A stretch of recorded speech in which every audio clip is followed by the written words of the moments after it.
يا اخوة بخير بك ورو چاوەڕێم کە حق صباح يا اخوة بخير بەڕێزم يا اخوة سلامة. اخوة ميوكو خير الله دەست باشی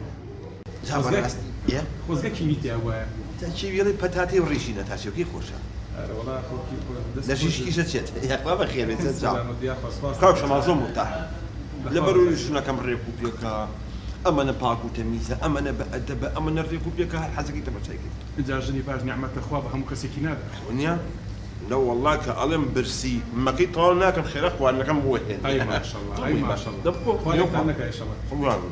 او خوشي هذا او سينجا سيدي او لطفو كرميكا یاخوا بەخێر بی کاک شەماڵ زۆر سوپاس غەریبیتمان دەکرد وەڵڵا ممنون بەخێر بی یاخوا سلامت سوپاس اها سيدي كأم هم الرزل اللي بالي ماشەڵڵا لێ كرفيك يا كمية شرف وناموس أماني حرمت يجري طريقة خوا پەندەکە خالێکتان نەکە ئیشەڵڵا جاب بيت قالوا كسو كارم كير أما احترامك يعني ليه أقريب